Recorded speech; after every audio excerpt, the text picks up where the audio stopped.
فَأَلْهَمَهَا فُجُورَهَا وَتَقْوَاهَا، پھر اس میں الہام کر دیا بدی کو بھی اور تقوی کو بھی۔ کیا مطلب ہے اس کا؟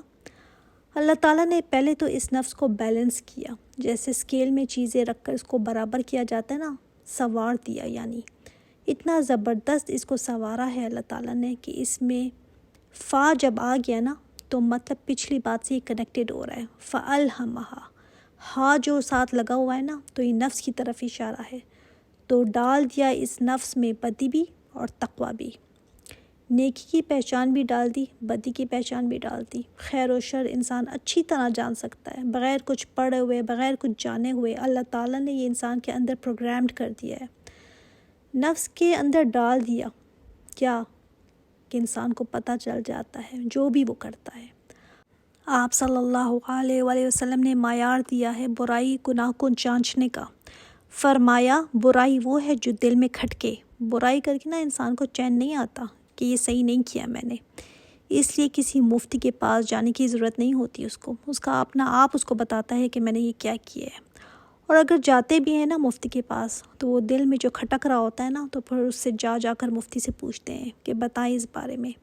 اور کبھی کبھی تو اپنی مرضی کے فتوے کے لیے ایک کے بعد دوسرے مفتی کے پاس جاتے ہیں کہ کہیں سے میری مرضی کا جواب مجھے مل جائے تاکہ میں اپنے ضمیر کو سلا دوں۔ یہ ضمیر ہی ہے نا نیکی اور بدی کو جو پہچان کر آتا ہے، اور انسان کے اندر رکھی ہے اللہ تعالیٰ نے یہ چیز۔ ہاں یہ ضرور ہے کہ انسان جب اپنے اندر کی آواز کو دباتا رہتا ہے تو ایک دن آتا ہے پھر اندر کی آواز مر جاتی ہے، کیونکہ جب شروع میں کی تھی نا برائی تو احساس تھا اس وقت، ضمیر کا چوکے دیتا تھا۔ کوئی گندی مووی دیکھ لی ایک دفعہ دیکھ لی تو شروع میں ٹینشن ہوتی ہے کہ میں نے کیوں دیکھی، احساس اندر کا نا جاگ جاتا ہے، لیکن جب دوسری دفعہ تیسری دفعہ دیکھ کر وہ ٹینشن ہی نہیں رہتی، پھر احساس ہی ختم ہو جاتا ہے۔ اب دیکھ لینا ہمارے ملکوں میں جو فلمیں اور چیزیں بڑے آرام سے فیملی کے ساتھ دیکھی جاتی ہیں، ہمارے بچے جو بائل پلے بڑے ہوتے ہیں ان کے عادی نہیں ہوتے، تو ایک دم وہ نا ان چیزوں کو دیکھ کر ہماری شکلوں کو دیکھتے ہیں کہ یہ کیا ہے، تو ایک سلیم الفطرت انسان کو یہ چیز اچھی نہیں لگتی۔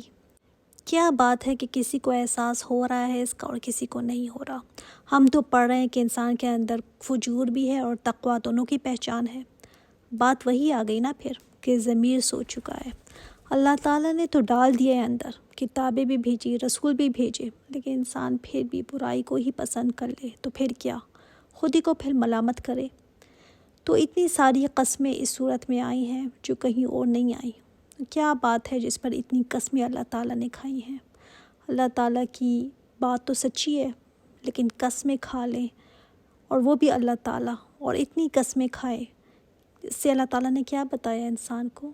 الرٹ ہو جانا چاہیے نا، تاکہ میں سنوں تو صحیح کہ کیا بتانا چاہ رہے ہیں اللہ تعالیٰ۔ قد افلح من زکاہا وقد خاب من دساہا، یہ وہ باتیں ہیں جن پر قسمیں کھائی گئی ہیں۔ اب قد بھی آ گیا، مطلب یقیناً، قسمیں کھا کر پھر قد بھی آیا، مطلب کہ نو ڈاؤٹ، اس چیز کو تو پلے باندھ لیں اپنے۔ افلح، کامیاب ہو گیا، سکسیس مل گئی اس کو، کس کو؟ من زکاہا، جس نے پاک کر لیا۔ کیا پاک کر لیا؟ جسم کو پاک کر لیا، کپڑوں کو پاک کر لیا، جوتوں کو پاک کر لیا، کس کو پاک کر لیا؟ زکاہا، یہ ہا کی جو ضمیر ہے نا یہ نفس کی طرف جا رہی ہے، جس نے پاک کر لیا اس نفس کو وہ کامیاب ہو گیا۔ دوسری آیت میں بھی ہم دیکھ لیتے ہیں، پھر میں آپ کو ایکسپلین کرتی ہوں۔ وقد خاب من دساہا، اور ناکام ہو گیا وہ جس نے دبا دیا اس کو۔ کیا ہے یہ پاک کرنا اور کیا ہے یہ دبانا؟ جاننا چاہیں گے؟ ہاں کیوں نہیں، کیونکہ سکسیس اسی بیس پر ہے۔ کبھی ہم نے سوچا ہے نفس کو پاک کرنے کا؟ کیا چیز ہوتی ہے تزکیہ نفس کرنا؟ کس طرح اس کو پاک کرنا ہے؟ کیا کروں؟ تزکیہ کا پہلا مطلب پاک کرنا اور نشو و نما دینا۔ پاک کرنا برائیوں سے، ختم کرنا اس کو، پیچھے پڑ جانا اس کی کہ میں نے اپنے سے یہ برائیاں ختم کرنی ہے، اور ختم کرنے کے لیے پہلے کیا کرنا ہوگا؟ تبھی ختم ہوں گی نا برائیاں۔ سب سے پہلے اپنا محاسبہ کرنا ہوگا کہ مجھ میں یہ برائیاں ہیں۔ ہر ایک اپنے اندر دیکھے کہ مجھ میں کیا کیا برائیاں ہیں۔ غصہ مجھے اگر آتا ہے، غصہ آتا ہے یا حسد آ جاتا ہے، میرے اندر کینے ہیں، میں لوگوں سے معاملات یہ کرتی ہوں، ایسے جواب دیتی ہوں، کوئی اپنی زبان سے تنگ ہے، پہلے اپنے آپ کو چیک کریں، اور چیک کرنے کے لیے بھی پہلے ماننا ضروری ہے کہ میرے اندر یہ برائی ہے۔ اگر مانتے ہی نہیں کہ مجھے تزکیے کی ضرورت ہے تو پھر تو بات ہی یہیں پر ختم ہو گئی۔ بہت پیاری حدیث ہے مسند احمد کی، شرم بھی آئی حدیث پڑھ کر کہ حضرت عائشہ رضی اللہ تعالیٰ عنہ فرماتی ہیں کہ رات کو میں ایک مرتبہ میری آنکھ کھلی تو میں نے دیکھا کہ آپ صلی اللہ علیہ وسلم اپنے بستر پر نہیں ہیں، تو اندھیرے کی وجہ سے میں نے اپنے ہاتھوں سے ٹٹولنے لگی۔ آپ کو پتہ ہے نا وہاں لائٹ وغیرہ تو اس وقت تھی نہیں، تو گھپ اندھیرا تھا، تو میرے ہاتھ آپ صلی اللہ علیہ وسلم پر پڑے، تو آپ صلی اللہ علیہ وسلم اس وقت سجدے میں تھے اور دعا فرما رہے تھے، ربی آتی نفسی تقواہا وزکیہا انت خیر من زکاہا انت ولیہا و مولاہا۔ اے اللہ میری نفس کو تقوی دے دے، اے اللہ اس کو پاک کر دے، تو بہترین پاک کرنے والا ہے، تو ولی ہے اس کا، مولا ہے اس کا۔ اور شرم اس بات پہ آئی کہ ہم تو ایسی دعائیں نہیں کرتے۔ کبھی کتاب پکڑی مسنون دعاؤں کی تو خیال آ جاتا ہے یہ دعا پڑھنے کا، میرے نبی یہ دعا مانگ رہے ہیں سجدے میں، جب یہ وہ دعا مانگ رہے ہیں تو ہمیں کتنی ضرورت ہے پھر اپنے لیے اس کو مانگنے کی۔ تو یہ قرآن دل میں نہ اتراؤ نا تو پھر اپنا آپ ٹھیک لگتا ہے، تو اس لیے محاسبہ کرنا اپنا کہ میں صحیح ہو جاؤں، مجھ میں کیا کیا برائیاں ہیں۔ اچھا پہلا سٹیپ کہ کیا برائیاں ہیں اس کا میں محاسبہ کروں، پھر میں اس کو اپنے اندر سے نکالوں۔ جب اس کے پیچھے آپ پڑ جائیں گے نا تو آہستہ آہستہ یہ برائیاں کمزور ہونے لگتی ہیں۔ پھر میرے اندر کون کون سی نیکیاں مجھے پیدا کرنی ہے، نشو و نما کیا ہے، اسٹرانگ کرنا نیکیوں میں اپنے آپ کو، خود کو نیکی کے راستے پر ڈالنا۔ جیسے صفائی کر کے سجاوٹ کرنی ہو نا تو کیا مشکل کام سب سے زیادہ ہے، سجاوٹ کے لیے تو بچے بھی آ جاتے ہیں، صفائی مشکل کام ہے نا، اس کے لیے کوئی آگے نہیں آتا۔ اسی طرح نیکی کرنا پھر بھی آسان ہے، مگر برائیاں اپنے اندر سے ختم کرنا بہت مشکل ہے، اور یہ مسلسل کام ہے۔ اگر آپ یہ سوچتے ہیں کہ آج میں نے کر لیا بس ٹھیک ہے ہو گیا، نہیں، کچھ دن بعد پھر پاپ اپ کرے گی یہ، جیسے ایڈز پاپ اپ ہوتے ہیں نا اسی طرح برائیاں بھی پاپ اپ ہوتی ہیں۔ آج صفائی کر لی، پھر کل کینہ حسد آ گیا، صاف کیا تھا میں نے مگر پھر کل بخل آ گیا، غیبت ہو گئی، پھر کئی اور برائیاں ہوں گی۔ مسلسل محنت ہے یہ، اور کرتے رہنا ہے اس کو جب تک کہ موت نہ آ جائے، اور جو یہ کرے گا وہ فلاح پا جائے گا۔ فلاح جو ہے نا کسان کو اصل میں کہتے ہیں، کیونکہ بہت محنت کرتا ہے نا کسان، تبھی اچھی فصل تیار ہوتی ہے۔ وہ بیج ڈال کر سو تو نہیں جاتا، پانی بھی ڈالتا ہے، اس کا خیال بھی رکھتا ہے، پھر اس کی جڑی بوٹیاں بھی کاٹتا رہتا ہے، کیڑے مکوڑے اس کو نہ کھا جائیں یہ خیال رکھتا رہتا ہے، محنت والی زندگی ہے نا۔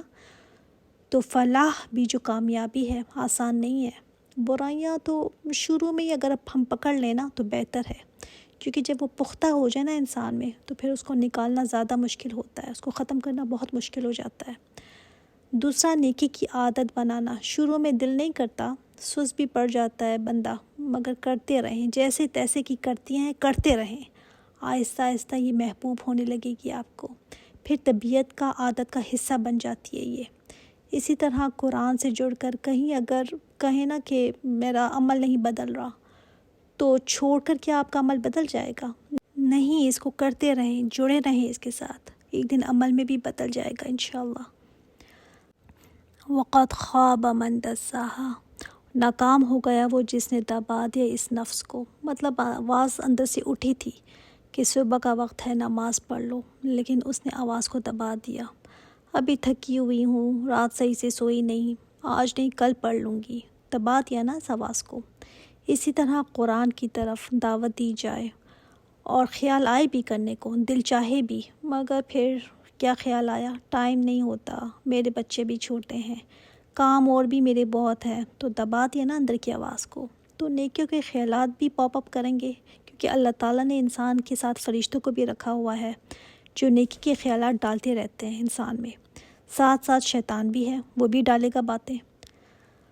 تو اللہ تعالیٰ نے تو دونوں چیزیں رکھی ہوئی ہیں، اور اندر سے یہ ہوتا بھی ہے کہ یہ بعض اوقات خیالات غلط ہیں، مگر پھر اس آواز کو ہم دبا دیتے ہیں، تو ناکام ہو گیا ایسا شخص۔ اب دن میں دیکھ لینا کتنی دفعہ نیکی کے مواقع ہمارے پاس آتے ہیں، مگر ہم ان کو دبا دیتے ہیں اندر کی آواز کو، ان خیالات کو، اور کتنی ہی برائیاں بھی موقع بھی آتے ہیں جس کو ہم کر جاتے ہیں۔